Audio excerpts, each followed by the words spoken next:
Oyo State has a large concentration of cannabis sativa. This is coming after Oyo, Ondo, Delta, and Ekiti, and of course other areas like Osun State. These farms are located around the border along the Benin Road. Cannabis sativa, as we all know, is a no-no in Nigeria, even though it has medicinal values. And of course, the laws in Nigeria prohibit its cultivation. This is our focus today on Frontline. My name is Ogochkuka Ona, and you're welcome. We are taking a look at cannabis sativa, the laws, and of course, the way forward in enforcement vis-a-vis drug abuse in the country. In the studio is the State Commander, NDLEA, Edo State. He is Buba Wakawa. Sir, you're welcome to Frontline. Thank you very much. It's a pleasure being on your program today. Thank you so much. What is cannabis? Cannabis sativa, otherwise popularly called Igbo, is a plant that is very addictive. It is a plant that was brought into Nigeria from India. You know, that's why it is popularly called Indian hemp. It was during the World War, when Nigerian troops went to Burma in India to fight. When they were coming back, they brought the seeds to Nigeria, and that is the genesis of the existence of cannabis sativa in Nigeria. Okay, so it came from India, yes, through soldiers and sailors, I learned. Yes. But it seems Nigeria is overtaking India in the cultivation of cannabis sativa. Why is this so? Yes, the environment, the weather environment within the southern part of the country is very conducive for the growth of this cannabis sativa. And that is why it is growing very well within this area here, and gradually is expanding to other parts of the country. Okay, so as the head of the agency in this regard, in checking the excesses of the growers of this plant or weed, what is the state of the cultivation in Nigeria generally before we come to Edo State?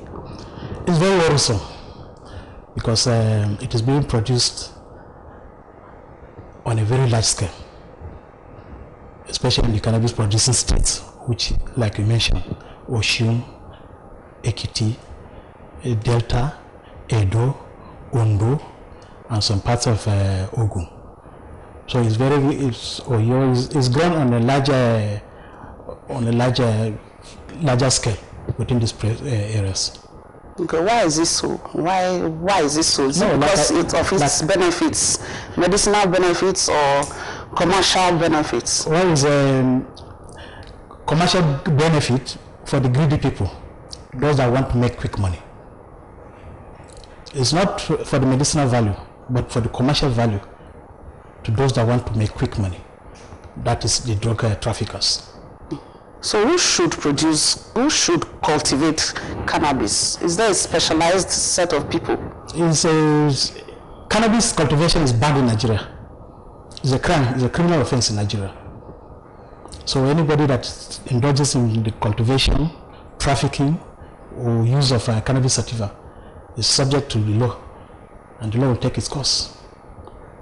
Other countries are already legalizing the cultivation because of its medicinal values and benefits.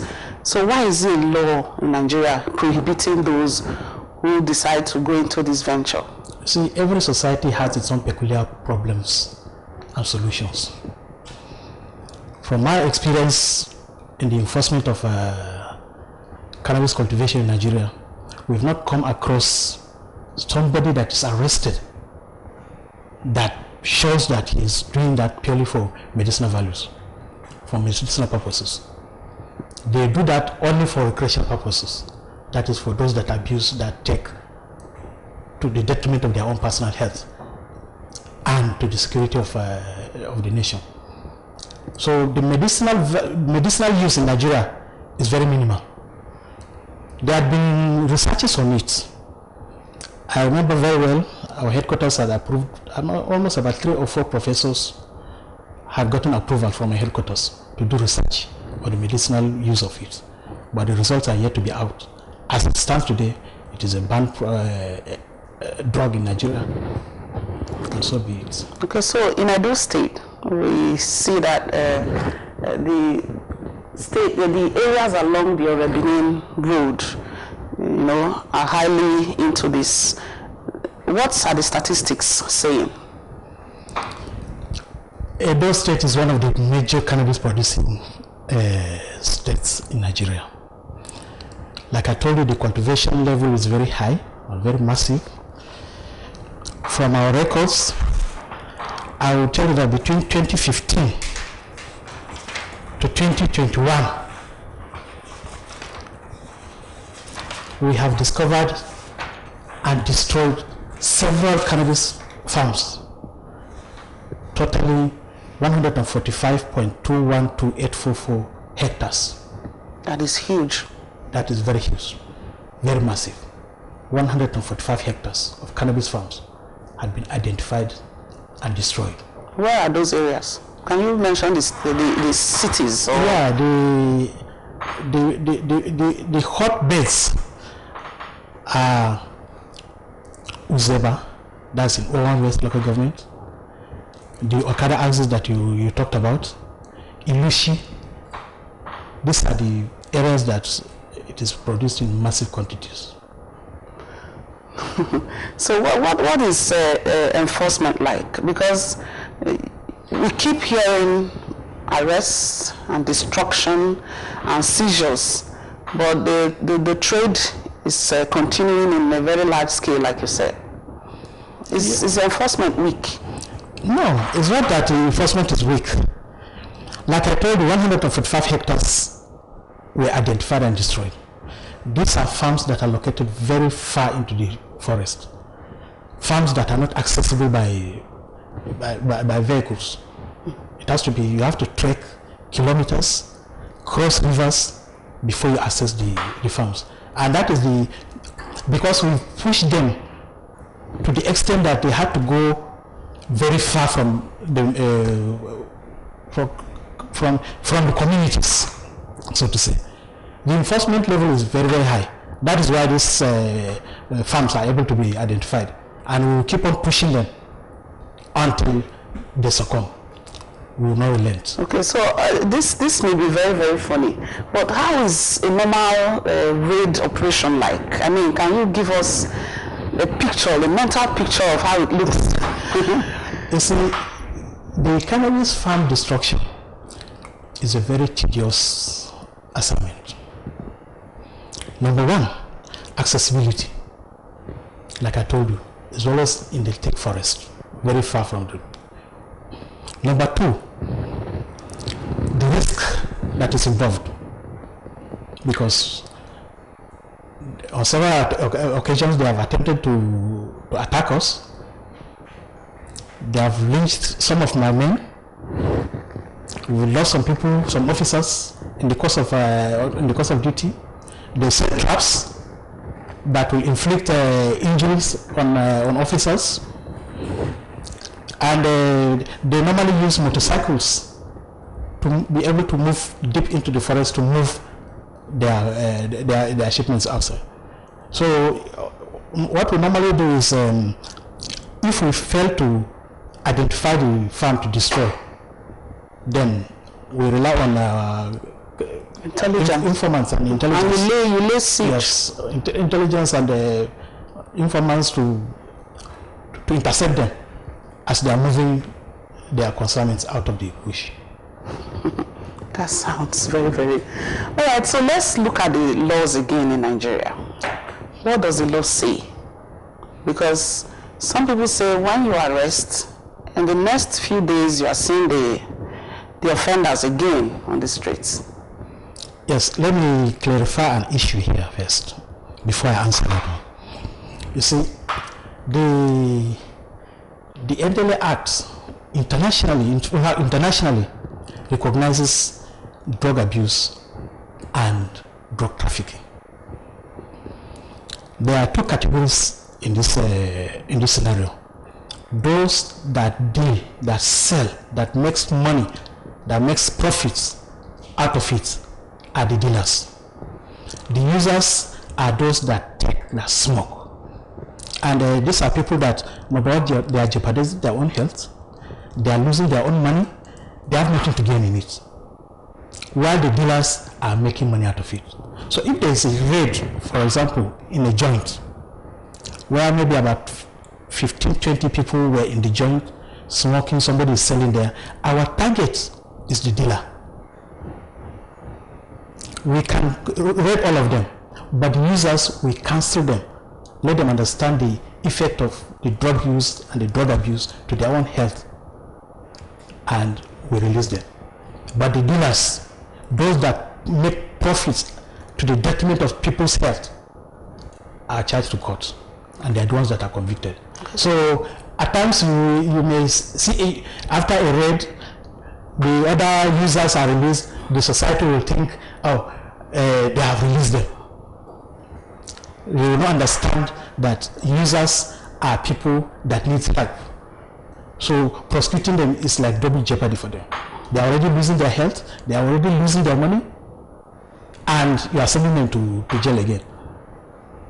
But the people that benefit from it, the dealers, are the ones that we're after, and those are the ones that will prosecute. Okay, so what's the prosecution like? Like a dealer, for instance, does he stand a chance of going to prison? For how long? Yes, of course. The law provides 25 years for possession, but judges have their own discretions. So they are at the mercy of, we are at the mercy of the judges. And we've complained about some ridiculous sentences where somebody will be arrested with tons of cannabis sativa, he'll be charged to court. You hear that a judge has given him 6 months imprisonment or 3 years imprisonment with effect from date of arrest. So at the end, it's more or less he's let loose to go and continue again. And that one becomes a problem to us, because once he comes out, he's a threat to us because he feels aggrieved. Number two, he goes back to the business again, which is creating double problem for us. So the discretion of the judges and the sentencing are things that are outside the control of NDLA. Okay, so in essence, we are picking holes in our judicial system. The sentencing is too lenient. Okay, that's just a fact. All right. So what kind of punishment awaits like those who raid, the users? I read somewhere that if a boy of 17 and below is found wanting in this direction, he receives about 12 strokes of the cane, and of course a fine of 200 naira. Don't you think that is even too little? 12 strokes of the cane. We don't cane. We don't have the powers to cane anybody. Okay. We don't cane anybody. We don't. The law provides that there are procedures for handling of minors. There are juvenile centers that they can be sent to. If they are dealers, because like you pointed out, some of the dealers are conscious of the law. They try to bypass the law by using underage children for the dealing, expecting that even if the underage are at least arrested, nothing will be done to them. So there are juvenile centers that we send them to. All right. The number of mentally deranged persons, otherwise known as lunatics, on the roads, can this be attributed to the use of cannabis and other drugs? Of course. You see, that is why when people are talking of legalization, doing all those things, they look, these people, these drug dealers, their interest is money. They don't care about the health. They don't care about the health of these individuals. 99% of most violent crimes are perpetrated under substance of abuse, under drugs. Like armed robbery, kidnapping and all those things. But they don't look at it. As far as they will get the money, that is their interest. and they don't care about whatever happens. So most of these mentally derailed people we've counseled a lot of clients, that people, drug users that present themselves for counseling. And we have to liaise with Federal Neuropsychiatric Hospital in Benin here, because some of them have reached a level of mental retardation. So we have to liaise with them to gently counsel and rehabilitate them. So it is a known fact that drug is very disastrous to people's health. Not just the mental health, it affects your systems. So what's the ratio? Talking about the gender now, who takes Indian hemp mostly? Is it the male or female? No, it's the male. But gradually, like in Edos here, we've realized that gradually women are now moving into the sale of the drugs. Okay, they are selling, not taking. Our records have shown that a lot of women have moved into the issue of into drug dealing currently. So the command is taking drastic steps. Of course, we are liaising with the Minister of Women Affairs on that. And other partners. Yes. Okay, talking about the legalization now, some African countries have legalized the cultivation of this because of its medicinal values. So you earlier talked about Nigeria not heeding to that. Don't you think it's going to be shooting ourselves in the foot? It's not, you see, like I told you, almost 95% of the cannabis produced in Nigeria are for recreational use only, not medicinal. We have not arrested anybody with drugs that proves to us that, oh, this cannabis, I'm using it for medicinal purposes. We have not intercepted anybody among all the traffickers that we've intercepted that prove to us that, oh, I operate maybe a health center that uses cannabis. That's why I went to buy it. So we don't have any proof that it is used for medicinal purposes in Nigeria here. And let us differentiate between legalization and decriminalization. When you talk of decriminalization, it means nothing can be done about it. You are free to do anything with that. But when it is legalized, when we talk of legalization, there are procedures to it.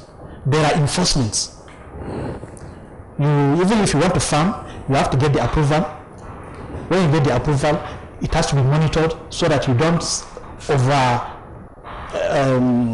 extend the approved hectare that is given to you, and it has to be monitored so that you don't divert it for other purposes other than the. So the issue is, what is the enforcement level, even as of now? In order, it's a recent now that tramadol became a banned product. Before it was over the counter. And what is the enforcement level there?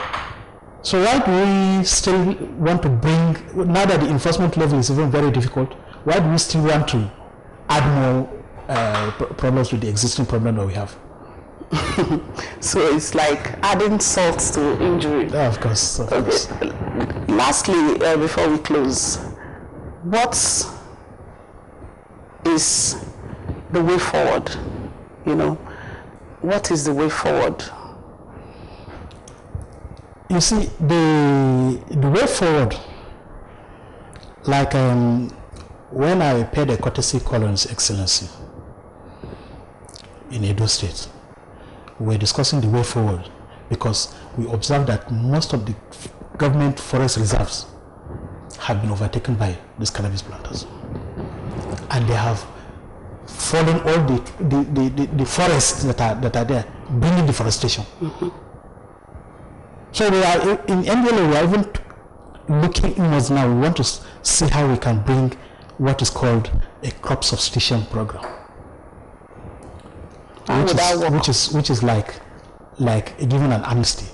When if cannabis farm is discovered, and the owner will be, instead of arresting the owner will be given hybrid crops for him to plant on that particular farm. The cannabis will be destroyed, but that farm, he will be given hybrid crops for him to plant on that farm, instead of planting cannabis on it next year.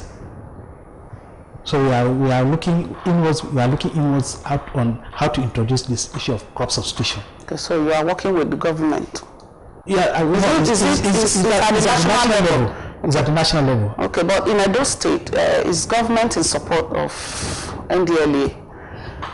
Yes. I mean, there must be challenges. There must be challenges, definitely. Like October last year, during the NSAS protest, they burnt our office. The state headquarters was burnt. Nothing could be rescued. And all the seized everything, all the drugs. In fact, they looted the drugs. Oh, okay. That was the target. Yes, before burning. And the state government came to our aid. They allocated another office for us. However, we are yet to move into it because it requires some little renovation. So we are wondering about the state government. At least they provided a shelter for us for the meantime. Okay, we wish you luck.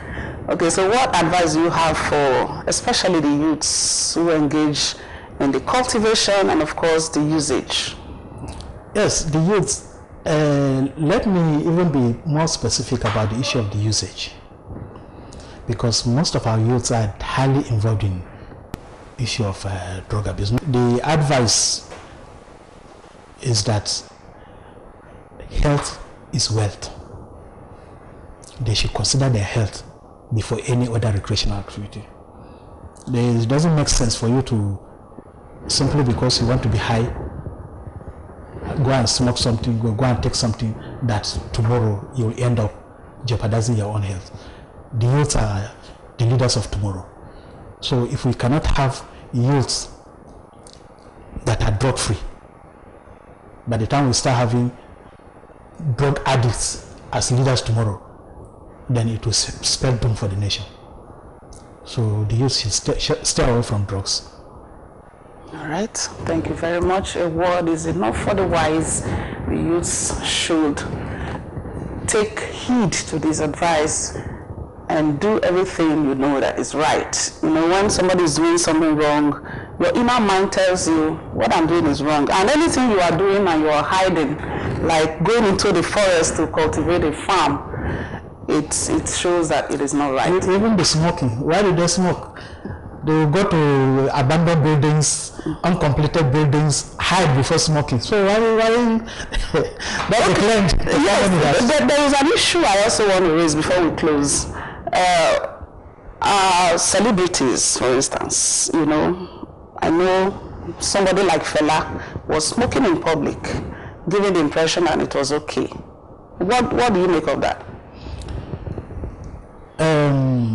You see, like I told you, the NDLA Act provides for counseling and rehabilitation.